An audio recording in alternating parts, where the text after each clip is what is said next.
Well, I suppose we should start with Simon Kadich. That was quite...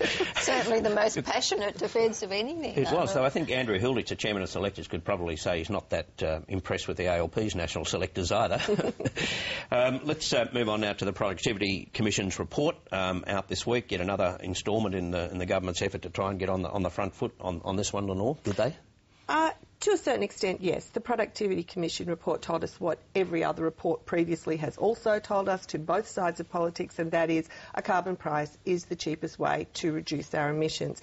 But it also had some messages that I think are kind of interesting for all parties.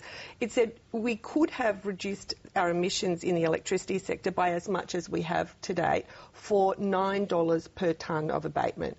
Instead, we're paying between $40 and $90 per tonne of abatement, and that's largely because of the incentives we give for small-scale solar, so the panels on our roofs, which cost between $152 and $525 per tonne of abatement. Are the Greens listening? We could have got it for $9. We're paying up to $500. There's something wrong here.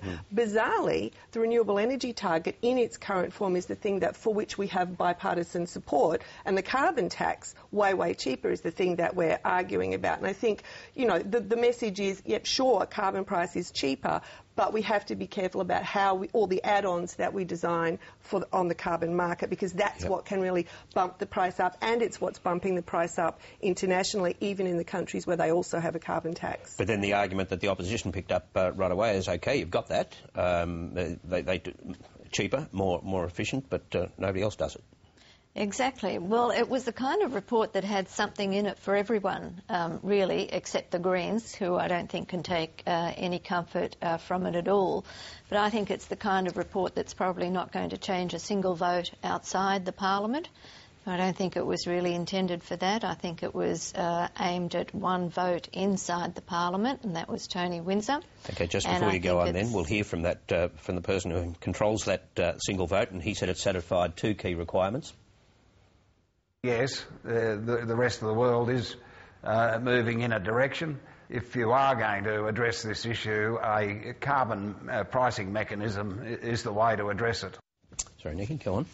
Yeah, well, I thought all along that Tony Windsor was probably going to go along with the government on this issue, but it was a clincher for him.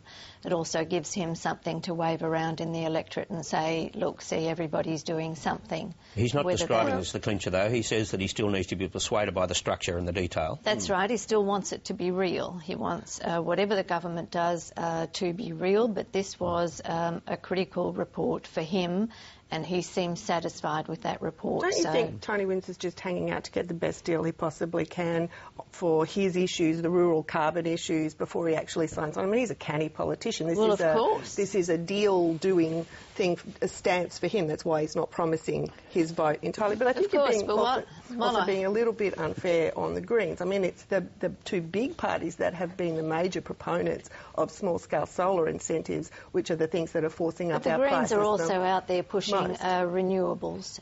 But the Greens' main concern is the large-scale renewables, which is a much more defensible position because, A, it's not as expensive, and B, there's a reason to do it, which is to get that technology ready for the point when a carbon price is such that we need it. I mean, there's a logical reason for large-scale renewables.